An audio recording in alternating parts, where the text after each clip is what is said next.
Hello ನಮಸ್ಕಾರ ಸ್ನೇಹಿತರೆ. ಇಲ್ಲಿ ವೈಷ್ಣವ್, ಲಕ್ಷ್ಮಿ ಹಾಗೆ ಕೀರ್ತಿ ಈ ಮೂವರ ಸತ್ವ ಪರೀಕ್ಷೆಯಾಗೋ ಎಲ್ಲ ಮುನ್ಸೂಚನೆ ಕಾಣಿಸ್ತದೆ. ಆ ಕಡೆ ಕಾವೇರಿ ಮಾಡಿದ್ದೇನು, ಈ ಕಡೆ ಲಕ್ಷ್ಮಿ ಕೀರ್ತಿ ತಗೊಂಡಂತ ಆ ಒಂದು ದೊಡ್ಡ ಡಿಸಿಷನ್ ಏನಾಗಿದೆ, ಈ ಕಡೆ ವೈಷ್ಣವ್ ನಿರ್ಧಾರ ಏನಾಗಿದೆ ಮುಂದಿನ ಲೈಫ್ ಬಗ್ಗೆ, ಇದೆಲ್ಲವನ್ನ ಕೂಡ ತಿಳ್ಕೊಬೇಕು ಅಂದರೆ ಈಗಲೇ ನಮ್ಮ ಈ ಚಾನಲ್ನ ಸಬ್ಸ್ಕ್ರೈಬ್ ಮಾಡಿ ಹಾಗೆ ಒಂದು ವಿಡಿಯೋವನ್ನು ಪೂರ್ತಿಯಾಗಿ ನೋಡಿ. ಇಲ್ಲಿ ಲಕ್ಷ್ಮಿ ಯಾವುದೇ ಕಾರಣಕ್ಕೂ ನನ್ನ ವೈಷ್ಣವ್ ಬಿಟ್ಕೊಡಲ್ಲ ಅನ್ನೋ ತೀರ್ಮಾನಕ್ಕೆ ಬರ್ತಿದ್ದಾರೆ. ಬಿಕಾಸ್ ಇಲ್ಲಿ ಕೀರ್ತಿ ಜಾತಕದ ವಿಷಯನ ಎಲ್ಲವನ್ನ ಕೂಡ ರಿವೀಲ್ ಮಾಡ್ತಾಳೆ. ವೈಷ್ಣವ್ ಜಾತಕದಲ್ಲಿ ಅವನಿಗೆ ಜೀವ ಹೊಟ್ಟೋಗ್ಬಿಡತ್ತೆ, ಅವ್ನ ಜೀವಕ್ಕೆ ತೊಂದರೆ ಇದೆ ಅಂತ ಹೇಳಿ ಇತ್ತು. ಅದಕ್ಕೋಸ್ಕರ ಅದಕ್ಕೆ ಯೋಗ ಇರೋ ಜಾತಕದ ಹುಡುಗಿನ ಮದುವೆ ಮಾಡಿಸ್ಬೇಕಿತ್ತು. ಅದಕ್ಕೋಸ್ಕರ ವೈಷ್ಣವ್ ಜೀವ ಉಳಿಸ್ಬೇಕು ಅನ್ನೋ ಒಂದೇ ಕಾರಣಕ್ಕೆ ನಾನು ನನ್ನ ಪ್ರೀತಿನ ತ್ಯಾಗ ಮಾಡಿದೆ. ಲಕ್ಷ್ಮಿ, ದಯವಿಟ್ಟು ನನ್ನ ವೈಷ್ಣವ್ನ ಬಿಟ್ಕೊಟ್ಬಿಡು. ವೈಷ್ಣವ್ ಇಲ್ಲದೆ ನನಗೆ ಬದುಕು ಶಕ್ತಿ ಇಲ್ಲ. ವೈಷ್ಣವ್ ನನ್ನ ಬದುಕು, ನನ್ನ ಜೀವ ಎಲ್ಲವೂ ಕೂಡ. ದಯವಿಟ್ಟು ಲಕ್ಷ್ಮಿ ಅಂತ ಹೇಳ್ತಿದ್ದಾಳೆ. ಈ ಕಡೆ ಲಕ್ಷ್ಮಿ ಕೂಡ ಇಲ್ಲ, ಯಾವುದೇ ಕಾರಣಕ್ಕೂ ವೈಷ್ಣವ್ನ ಬಿಟ್ಕೊಡೋಕೆ ಸಾಧ್ಯವೇ ಇಲ್ಲ ಅಂತ ಹೇಳ್ತಿದ್ದಾಳೆ. ಏನು ಮಾತಾಡ್ತಿದ್ಯಾ ಲಕ್ಷ್ಮಿ ನೀನು? ನಾನು ಇಷ್ಟೆಲ್ಲ ತ್ಯಾಗ ಮಾಡಿದ್ದೀನಿ ಅಂತ ಗೊತ್ತಾದ್ಮೇಲೆ ಕೂಡ ನೀನು ವೈಷ್ಣವ್ನ ಬಿಟ್ಕೊಡಲ್ಲ ಅಂತ ಹೇಳ್ತಿದ್ಯಾ ಅಂತ ಕೀರ್ತಿ ಕೇಳ್ತಿದ್ದಾಳೆ. ಈ ಕಡೆ ಇದು ಬಂದ ಮಾಂಗಲ್ಯ ಬಂದ, ನೀವು ಹೇಳಷ್ಟು ಸುಲಭವಾಗಿ ವೈಷ್ಣವ್ನ ಬಿಟ್ಕೊಡೋಕ್ಕಾಗೋದಿಲ್ಲ. ವೈಷ್ಣವ್ ಗೊಂಬೆ ಆಟ ಅಲ್ಲ, ಗೊಂಬೆ ಅಂತ ಅಂದ್ಕೊಂಡಿದ್ರ ನೀವು. ಬೇಕಂದಾಗ ಬಿಟ್ಕೊಡೋದು, ಬೇಕಂದಾಗ ಕೀಳೋದು ಅಂತ. ಆದರೆ ನಾನು ನನ್ನ ಗಂಡನ ಗೊಂಬೆ ಅಂತ ಮಾಡೋದಿಲ್ಲ. ನನ್ನ ಗಂಡನ ನಾನು ಯಾವುದೇ ಕಾರಣಕ್ಕೂ ನಿಮಗೆ ಬಿಟ್ಕೊಡೋದಿಲ್ಲ ಅಂತ ಹೇಳೇ ಬಿಡ್ತಾಳೆ. ತಕ್ಷಣ ಈ ಕಡೆ ಕೀರ್ತಿ ಕಾಲನ್ನ ಇಟ್ಕೊಂಡು ಕೇಳ್ಕೊತಿದ್ದಾಳೆ, ಅಂಗ್ಲ ಹಚ್ತಿದ್ದಾಳೆ. ಪ್ಲೀಸ್ ಲಕ್ಷ್ಮಿ, ನನ್ನ ವೈಷ್ಣವ್ನ ಬಿಟ್ಕೊಟ್ಬಿಡು. ನಾನು ನಿನ್ನ ತ್ಯಾಗ ಮಾಡಿದೆ, ನನ್ನ ವೈಷ್ಣವ್ನ ಉಳಿಸ್ಕೊಳ್ಳೋದಕ್ಕೋಸ್ಕರ ಇಷ್ಟೆಲ್ಲ ಮಾಡಿದೆ. ದಯವಿಟ್ಟು ಲಕ್ಷ್ಮಿ ಬಿಟ್ಕೊಡು ನನಗೆ ಅಂತ ಅಂಗ್ಲ ಹಚ್ಚಿ ಕೇಳ್ಕೊತಿದ್ರೆ ನಂಗೆ ಅರ್ಥ ಆಗುತ್ತೆ ಕೀರ್ತಿ ಅವರ, ನಿಮ್ಮದು ಎಂಥ ಪ್ರೀತಿ, ನಿಮ್ಗೆ ಎಷ್ಟು ಸಂಕಟ ಆಗುತ್ತೆ ಅಂತ. ಆದರೆ ನಾನು ಏನು ಮಾಡಲಿ? ಇದು ನನ್ನ ಸಾಮಾನ್ಯರಲ್ಲಿ ಸಾಮಾನ್ಯ ಹೆಣ್ಮಗಳು. ನಂದು ಮಾಂಗಲ್ಯ ಬಂದ. ನನ್ನ ಅಕ್ಕ ಇಚ್ಛೆಪಟ್ಟು ನಾನು ವೈಷ್ಣವ್ ಚೆನ್ನಾಗಿರಬೇಕು ಅಂತ ಆಸೆಪಟ್ಟು ಕಟ್ಟಿದ್ದು ಬಂದ. ಅದನ್ನು ನುಚ್ಚುನೂರು ಮಾಡಿ ವೈಷ್ಣವ್ನ ಬಿಟ್ಕೊಡೋಕೆ ಸಾಧ್ಯ ಇಲ್ಲ. ದಯವಿಟ್ಟು ಅರ್ಥ ಮಾಡ್ಕೊಳ್ಳಿ ಅಂತಿದ್ರೆ ಏನು ಮಾತಾಡ್ತಿದ್ಯಾ ಲಕ್ಷ್ಮಿ ನೀನು? ನಂದು ಇವತ್ತು ನಿನ್ನೆ ಪ್ರೀತಿ ಅಲ್ಲ, ನಿಂದು ವರ್ಷದಾಗಿದ್ರೆ ನಂದು ವರ್ಷಗಳ ಪ್ರೀತಿ. ಚಿಕ್ಕದ್ರಿಂದ ನಾವಿಬ್ಬರು ಪ್ರೀತಿ ಮಾಡಿದ್ದೇವೆ. ಅಂಥ ಪ್ರೀತಿನ ಬಿಟ್ಟು ಬದುಕೋಕೆ ನನ್ನಿಂದ ಆಗತ್ತಾ? ದಯವಿಟ್ಟು ಅರ್ಥ ಮಾಡ್ಕೊ ಅಂದಾಗ ನನಗೂ ಕೂಡ ಅರ್ಥ ಆಗುತ್ತೆ. ನಂದು ವರ್ಷದ ಸಂಬಂಧನೇ ಇರಬಹುದು, ನಿಮ್ಮದು ವರ್ಷಗಳ ಪ್ರೀತಿನೇ ಇರಬಹುದು. ಆದರೂ ಕೂಡ ನಾನು ನನ್ನ ಮಾಂಗಲ್ಯ ಬಂಧನ ಬಿಟ್ಕೊಡೋಕೆ ಸಾಧ್ಯವೇ ಇಲ್ಲ. ನನ್ನ ವೈಷ್ಣವ್ ನನಗೆ ಬೇಕೇ ಬೇಕು. ನಾನು ಸಾಮಾನ್ಯರಲ್ಲಿ ಸಾಮಾನ್ಯ ಹೆಣ್ಮಗಳು, ನಾನು ವೈಷ್ಣವ್ನ ಬಿಟ್ಕೊಡೋದಿಲ್ಲ ಅಂತ ಹೇಳಿದ ತಕ್ಷಣ ಈ ಕಡೆ ಎಲ್ಲ ಕೀರ್ತಿಗೆ, ಏನು ಮಾತಾಡ್ತಿದ್ಯಾ ಲಕ್ಷ್ಮಿ ನೀನು? ಹಾಗಿದ್ರೆ ನಾನು ತ್ಯಾಗ ಮಾಡಿದ್ದೆ ತಪ್ಪ? ನನ್ನ ವೈಷ್ಣವ್ ಜೀವ ಉಳಿಸ್ಬೇಕು ಅಂತ ಅಲ್ವಾ ತ್ಯಾಗ ಮಾಡಿದ್ದು? ನಾವು ಪ್ರೀತಿಸೋರಿಗೆ ಜೀವಕ್ಕೆ ತೊಂದರೆ ಆಗ್ತಿದೆ ಅಂತ ಹೇಳಿದಾಗ ನೀನಾಗಿದ್ರೆ ತ್ಯಾಗ ಮಾಡ್ತಾ ಇರಲಿಲ್ವಾ ಅಂತ ಕೇಳಿದಾಗ, ಇಲ್ಲ ನಾನು ಕೂಡ ನಿಮ್ಮ ರೀತಿಯೇ ತ್ಯಾಗ ಮಾಡ್ತಿದ್ದೆ ಅಂತ ಹೇಳ್ತಾಳೆ ಲಕ್ಷ್ಮಿ ಕೂಡ. ಮತ್ತು ನೀನು ಕೂಡ ತ್ಯಾಗ ಮಾಡ್ತಿದ್ದೆ ಅಂತ ಹೇಳಿದೆ ಅಲ್ವಾ? ಮತ್ತು ಪ್ಲೀಸ್ ಲಕ್ಷ್ಮಿ, ವೈಷ್ಣವನ ನನಗೆ ಬಿಟ್ಕೊಟ್ಬಿಡು ಅಂತ ಕೀರ್ತಿ ಕೇಳಿದ್ದಕ್ಕೆ. ಆದರೆ ಒಂದು ವ್ಯತ್ಯಾಸ ಇದೆ ಕೀರ್ತಿ ಅವರೇ, ನಾನು ತ್ಯಾಗ ಮಾಡ್ತಿದ್ದೆ. ಆದರೆ ತ್ಯಾಗ ಮಾಡಿದ್ಮೇಲೆ ನಿಮ್ಮ ರೀತಿಯ ಹೋಗಿ ನನಗೆ ಬೇಕು ಅಂತ ಮತ್ತೆ ನಾನು ವಾಪಸ್ ಕೇಳ್ತಿರ್ಲಿಲ್ಲ ಅಂತ ಹೇಳಿದಾಗ, ಅಂದರೆ ನೀನು ಹೇಳ್ತಿರೋದು ನಾನು ತ್ಯಾಗ ಮಾಡಿಲ್ಲ ಅಂತಾನ? ಸರಿ ಆಯಿತು ಬಿಡು, ನಾನು ತ್ಯಾಗ ಮಾಡಿಲ್ಲ ಅಂತಾನೆ ಅನ್ಕೋ. ಆದರೆ ನನ್ನ ವೈಷ್ಣವ್ ನನಗೆ ಬೇಕೇ ಬೇಕು. ಯಾವುದೇ ಕಾರಣಕ್ಕೂ ನನ್ನ ವೈಷ್ಣವ್ ಬಿಟ್ಟಿರೋಕ್ಕೆ ನಾನು ಸಾಧ್ಯ ಇಲ್ಲ. ನನ್ನ ವೈಷ್ಣವ್ ನನ್ನ ಜೀವ, ನನ್ನ ವೈಷ್ಣವ್ ನನ್ನ ಪ್ರಾಣ, ಬಿಟ್ಕೊಡು ಲಕ್ಷ್ಮಿ ಅಂತ ಕೇಳ್ತಿದ್ರೆ, ಇಲ್ಲ ಕೀರ್ತಿ ಅವರೇ, ಯಾವುದೇ ಕಾರಣಕ್ಕೂ ಅದು ಸಾಧ್ಯ. ನಾನು ನನ್ನ ಗಂಡನ ಬಿಟ್ಕೊಡೋದಿಲ್ಲ ಅಂತ ಹೇಳ್ಬಿಡ್ತಾಳೆ. ಆಗಿಂದ ಗಂಡ ನನ್ನ ಮುತ್ತೈದೆ ತನ, ನನ್ನ ಮಾಂಗಲ್ಯ ಬಂದ ಅಂತ ಹೇಳ್ತಿದ್ಯಲ್ಲ.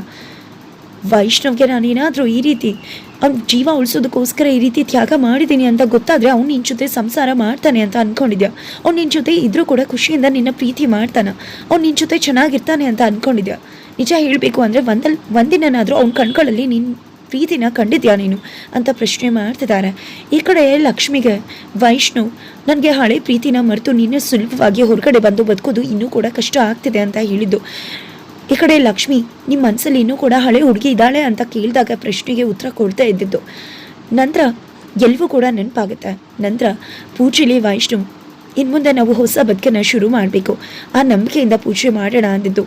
ನಂತರ ನಾನು ನಿಮ್ಮನ್ನು ತುಂಬ ಅಂದರೆ ತುಂಬ ಮಿಸ್ ಮಾಡಿಕೊಂಡೆ ಅಂತ ಹಗ್ ಮಾಡಿದ್ದು ಎಲ್ಲವೂ ಕೂಡ ನೆನಪಾಗಿ, ಇಲ್ಲ ನನ್ನ ವೈಷ್ಣವ್ ನನ್ನನ್ನು ಪ್ರೀತಿ ಮಾಡ್ತಾರೆ, ನಾನು ಅವರಲ್ಲಿ ಪ್ರೀತಿ ನೋಡಿದ್ದೀನಿ ಅಂದಾಗ ಏನು ಮಾತಾಡ್ತಿದ್ಯಾ ಲಕ್ಷ್ಮಿ? ವೈಷ್ಣವ್ ನಿನ್ನ ಜೊತೆ ಯಾವಾಗಲೂ ಕೂಡ ನಿಂತ್ಕೋತಿದ್ದ ಅಂತ ನನಗೆ ಸಿಟ್ಟು ಬರ್ತಿತ್ತು. ನಿನ್ನನ್ನು ತುಂಬ ಬಾರಿ ನಾನು ದ್ವೇಷ ಮಾಡಬೇಕು ಅಂತ ಅಂದ್ಕೊಂಡೆ, ಬಿಕಾಸ್ ಅವ್ನು ಯಾವಾಗಲೂ ನಿನ್ನ ಪರ ಸ್ಟ್ಯಾಂಡ್ ಆಗ್ತಿದ್ದ ಅಂತ. ಆದರೆ ಅವ್ನು ಯಾಕೆ ಯಾವಾಗಲೂ ನಿನ್ನ ಜೊತೆ ನಿಂತ್ಕೋತಿದ್ದ ಗೊತ್ತಾ? ನನ್ನನ್ನು ಜೆಲಸ್ ಫೀಲ್ ಮಾಡಿಸ್ಬೇಕು ಅಂತ, ನನ್ನ ಮೇಲಿರೋ ಸಿಟ್ಟಿಗೆ ರಿವೆಂಜ್ ತೊಗೊಳ್ಳೋದಕ್ಕೋಸ್ಕರ ಆ ರೀತಿ ಮಾಡ್ತಿದ್ದ.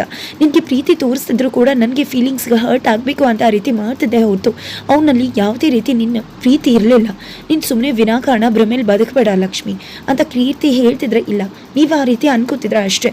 ನಾನು ವೈಷ್ಣವ್ ಅವರಲ್ಲಿ ಪ್ರೀತಿ ನೋಡಿದ್ದೇನೆ, ಅವ್ರ ಪ್ರೀತಿ ನಾಟಕ ಅಲ್ಲ ಅಂತ ಹೇಳಿದಾಗ ಏನು ಮಾತಾಡ್ತಿದ್ಯಾ? ನಾಟಕದ ಪ್ರೀತಿ ಅಲ್ವಾ ಅದು? ನಿಜವಾಗ್ಲೂ ನಾಟಕದ ಪ್ರೀತಿನೇ. ಯಾಕಿಂತ ಭ್ರಮೇಲಿ ಬದುಕ್ತಿದ್ಯಾ ಅಂತ ಕೇಳ್ತಿದ್ದಾರೆ. ಭ್ರಮೆಯಿಂದ ಮೊದಲು ಹೊರಗಡೆ ಬಾ ಅಂತ ಕೀರ್ತಿ ಕೇಳಿದಾಗ, ಹೌದು ನೀವು ಹೇಳಿದ ನಿಜ, ನಾನು ಭ್ರಮೆಯಿಂದ ಹೊರಗಡೆ ಬರಬೇಕು ಅಂತ ಹೇಳಿದ ತಕ್ಷಣ, ಹಾಗಿದ್ರೆ ತ್ಯಾಗ ಮಾಡಿಬಿಡ್ತೀಯಾ?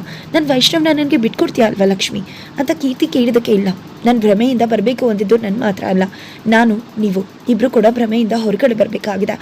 ಇಷ್ಟು ದಿನ ನೀವೇ ಎಲ್ಲರ ಜೀವನ ಕೂಡ ಡಿಸೈಡ್ ಮಾಡಿಬಿಟ್ರಿ, ಆದರೆ ಇದು ನಿಮ್ಮ ಜೀವನ ಮಾತ್ರ ಅಲ್ಲ ಅಲ್ವಾ, ವೈಷ್ಣವ್ ಅವರ ಜೀವನ ಕೂಡ ಇದೆ ಅಲ್ವಾ. ಆಲ್ರೆಡಿ ನೀವೇ ವೈಷ್ಣವ್ ಅವರ ಬದುಕನ್ನು ಡಿಸೈಡ್ ಮಾಡಿದ್ರ, ಮತ್ತೆ ಅವ್ರ ಜೀವನನ ಡಿಸೈಡ್ ಮಾಡಿ ಮತ್ತೆ ತ್ರಿಶೃಂಗ ಸ್ಥಿತಿಗೆ ನಾನು ತಳ್ಳೋದಕ್ಕೆ ಇಷ್ಟಪಡೋದಿಲ್ಲ ಅಂತ ಹೇಳ್ತಿದ್ದಾಳೆ. ಏನು ಮಾತಾಡ್ತಿದ್ಯಾ ಲಕ್ಷ್ಮಿ ನೀನು ಅಂತ ಕೀರ್ತಿ ಕೇಳಿದ್ದಕ್ಕೆ, ಯಾರೂ ಕೂಡ ಭ್ರಮೆಯಲ್ಲಿ ಬದುಕೋದು ಬೇಕಾಗಿಲ್ಲ ಅಂತ ಹೇಳ್ತಿದ್ದಾಳೆ. ನಂತರ ಈ ಕಡೆ ಕಾವೇರಿಯವರು ಫುಲ್ ಸಿಟ್ಟಾಗ್ಬಿಟ್ಟಿದ್ದಾರೆ. ಆ ಕಡೆ ಸುಪ್ರೀತ್ ಅವ್ರಿಗೆ ಅನುಮಾನ ಬಂದಿದ್ದೆ, ತಮ್ಮ ಮಗ ಅಂಕಿತ್ಗೆ ಕಾಲ್ ಮಾಡಿ ಅದಕ್ಕೆ ಇಲ್ಲಿದ್ದಾರೆ ಅಂತ ಕೇಳ್ತಿದ್ರೆ, ಲಾನಲ್ಲಿ ಇರ್ಬೋದು ಅಂತ ಹೇಳ್ತಾನೆ. ಲಾನಲ್ಲಿದ್ದಾರ ಅವರು ವೈಷ್ಣವ್ ಜೊತೆ ಹೋಗ್ಲಿಲ್ವಾ? ತಡ ಆಗ್ತಿದೆ ಅಂತ ಹೇಳಿದ್ರಲ್ಲ ಅಂತಕ, ಇಲ್ಲ ಮಾವ ಹೋದ್ರು, ಅತ್ತೆ ಹೋಗ್ಲಿಲ್ಲ, ಅತ್ತೆ ಇಲ್ಲೇ ಇದ್ದಾರೆ ಅಂತ ಹೇಳ್ತಾರೆ. ನಂತರ ಇಲ್ಲಿ ಸುಪ್ರೀತ್ ಅವ್ರಿಗೆ ಅನುಮಾನ ಬರುತ್ತೆ. ಒಂದು ಮೆಡಿಕಲ್ ಸ್ಟೋರ್ಗೂ ಕೂಡ ಅಣ್ಣನ ಜೊತೆ ಕಳಿಸ್ತಿರೋ ಅವರು ಇವತ್ತು ಅಣ್ಣನ ಜೊತೆ ಕಾನ್ಸರ್ಟ್ಗೆ ಕಳಿಸಿದ್ದಾರೆ ಅಂದರೆ ಖಂಡಿತ ಬೇರೆ ಏನೋ ಇದೆ, ಏನೋ ಸ್ಕೆಚ್ ಮಾಡಿದ್ದಾರೆ, ಏನೋ ಸಂಚಿದೆ, ಅದು ಏನೋ ಅನ್ನೋದನ್ನು ತಿಳ್ಕೊಳ್ಳೇಬೇಕು ಅಂತ ಅನ್ಕೋತಿದ್ದಾರೆ.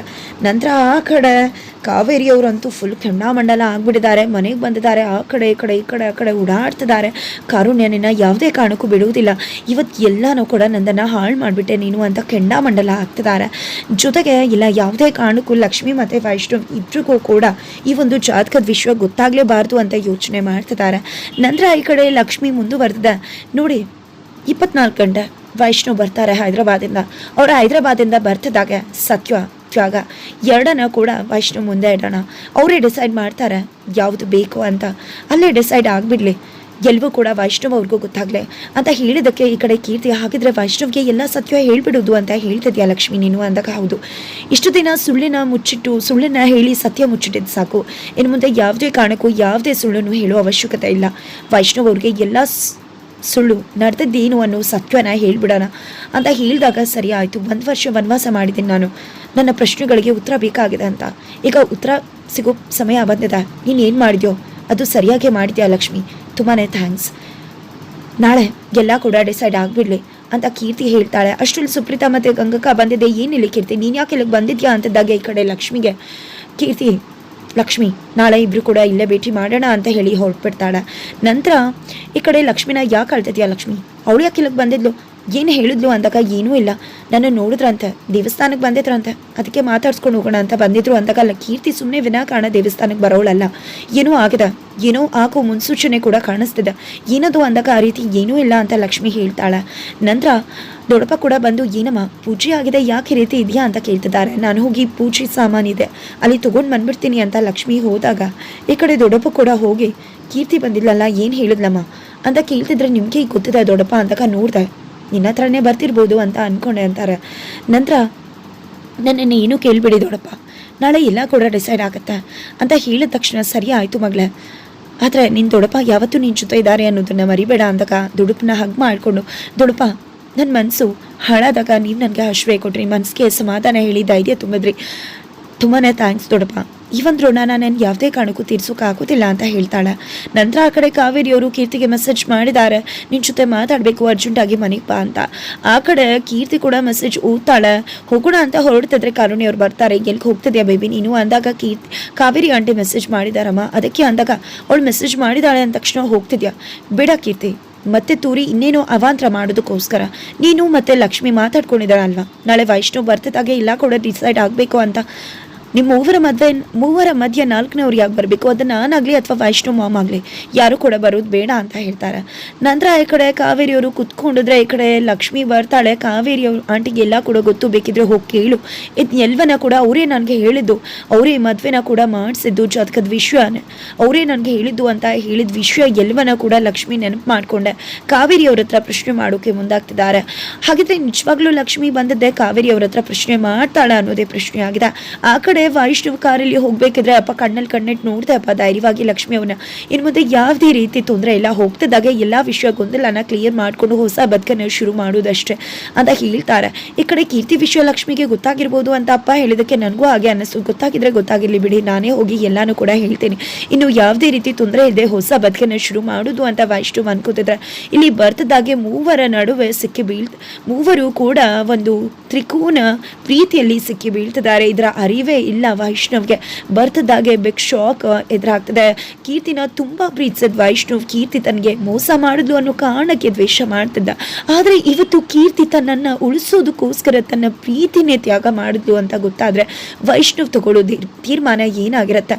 ಸಂಸಾರದ ಬಂಧನ, ಕೀರ್ತಿ ಪ್ರೀತಿನ ತಿಳ್ಕೋಬೇಕು ಅಂದ್ರೆ ಮುಂದಿನ ವಿಡಿಯೋಗೋಸ್ಕರ